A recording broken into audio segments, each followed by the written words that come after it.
Bom dia, amigos, companheiros de ideal espírita. Sejam todos bem-vindos. Hoje falaremos um pouco mais do item 20 até o item 24, ainda dentro dos caracteres da revelação espírita. Em nosso último encontro, finalizamos dizendo sobre o tríplice aspecto da doutrina espírita: ciência, filosofia e religião. O Espiritismo vem nos colocar de maneira sensata, de maneira correta, a comunicabilidade dos espíritos. Ela vem nos descortinar um mundo até então desconhecido. E essas informações que nos são trazidas de como é do outro lado, agora enfatizamos a imortalidade da alma, né? Uma vez que a morte não existe, sabemos que deixaremos de viver nesse mundo material para vivermos no mundo espiritual. E como vimos dizendo, essas informações são muito oportunas, essas informações que são trazidas do plano espiritual, né? São muito oportunas para que possamos estar revendo conceitos e hábitos. E tais informações não são privilégios de ninguém, uma vez que ela está ao alcance de todos aqueles que aceitam essa nova revelação. Voltamos a lembrar sempre do livre-arbítrio, que falamos em um vídeo anterior, e que o Espiritismo não está criando fatos novos, mas sim está colocando esses mesmos fatos, revelações que já foram criadas, né? Não são revelações, são fatos que já existem e que o Espiritismo só veio nos colocar com uma nova ótica, mas sem impor nada, nem obstar absolutamente nada.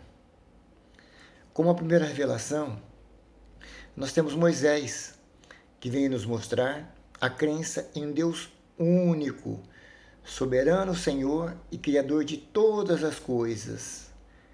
E nos deixou, né, os 10 mandamentos para que possamos segui-los, e eles existem até hoje, essa revelação que Moisés nos deixou.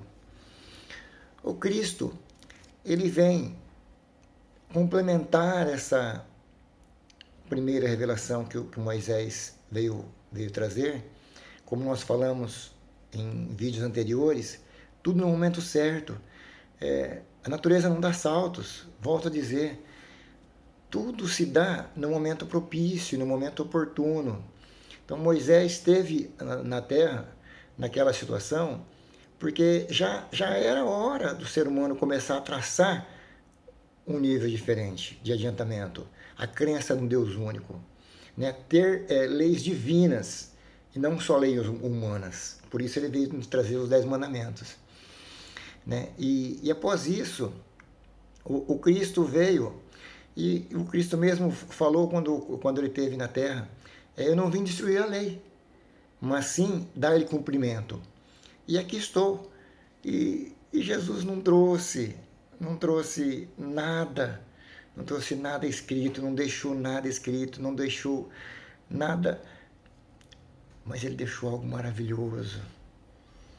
Ele deixou o exemplo, né? Ele veio aqui para nos mostrar como se faz, para mostrar a lei de perdão, de humildade, o amor ao próximo e a Deus sobre todas as coisas.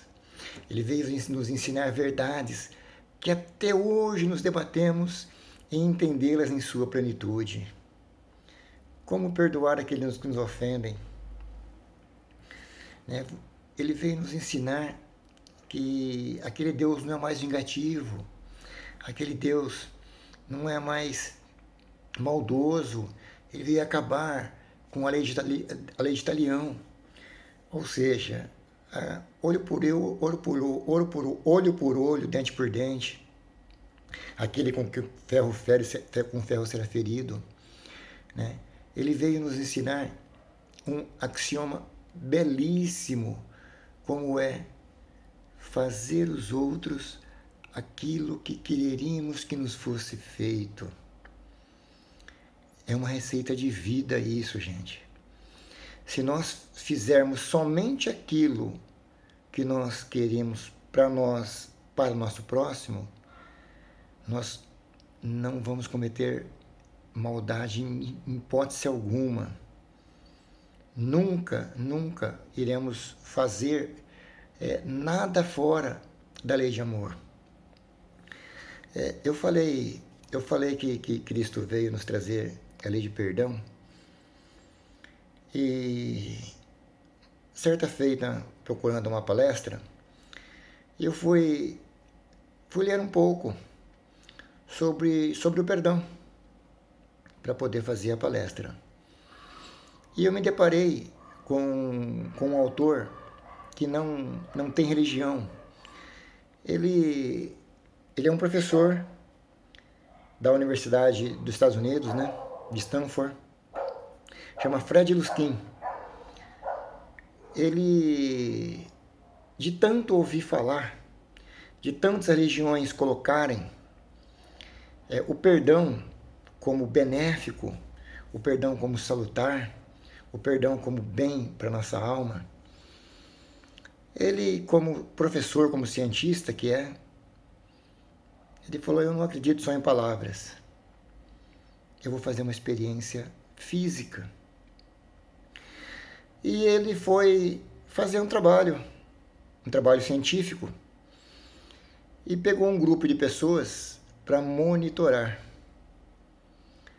Ele separou um grupo de pessoas que conseguiam perdoar com facilidade e um outro grupo que não tinha a mesma facilidade. Colocou aparelhos para medir pressão arterial, nível de glicose, ansiedade, estresse e tudo mais. E dentro desses estudos, ele acabou divulgando, né, esses livros. É O Poder do Perdão. É um livro magnífico, que não é espírita, não tem vínculo com religião nenhuma, porque ele é assim, pura e simplesmente científico. Ele provou que as pessoas que conseguem perdoar têm um nível de vida melhor.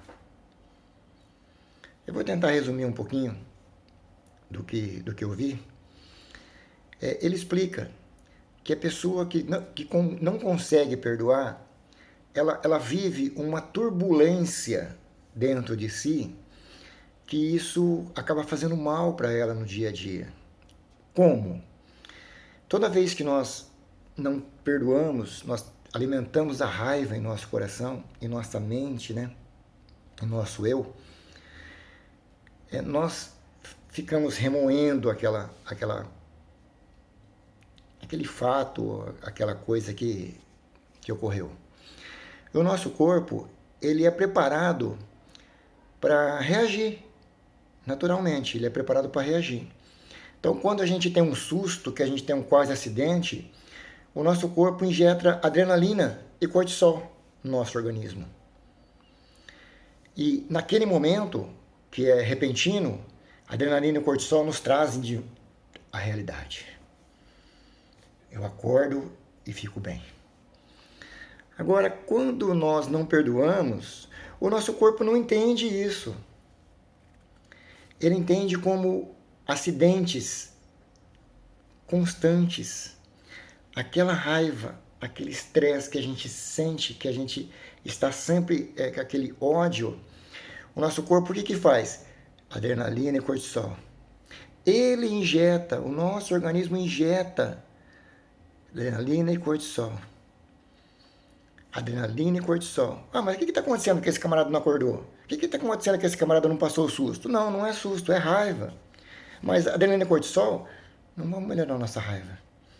Chega num ponto que esses elementos que é injetado no nosso organismo para nos beneficiar, acabam sendo maléficos. E acaba subindo a nossa pressão arterial, acaba enrijecendo artérias e tudo mais. Então, só para resumir, gente, o perdão hoje não é mais questão de religião. O que o Cristo veio nos ensinar de perdoar não é mais a religião que está falando. É a ciência. São estudos científicos comprovados em pessoas no laboratório, em centros médicos. A pessoa que perdoa, ela tem um diferencial na vida. Ela tem uma qualidade de vida muito melhor. E essa mensagem que eu gostaria de trazer vocês hoje. Eu fugi um pouquinho do tema aí, que eu só estiquei um pouco mais a palavra perdão, que eu achei muito legal comentar essa palavrinha tão pequenininha, né? Que é tão difícil colocá-la em prática. A teoria nós sabemos, perdoar nosso próximo, mas na hora de perdoar é muito difícil. Então pensamos nisso. Toda vez que alguém nos ofende, vamos pensar no nosso bem-estar material. Aquela pessoa está fazendo maldade, atrocidades. Nós não temos nada a ver com isso. É o livre-arbítrio dela, é a vontade dela. Ela está plantando, ela está semeando. Agora, o que eu quero semear para mim? Eu quero semear amor, quero semear carinho, amor ao próximo e a Deus sobre todas as coisas. Que possamos ficar na paz de Deus e ter um excelente dia pela frente.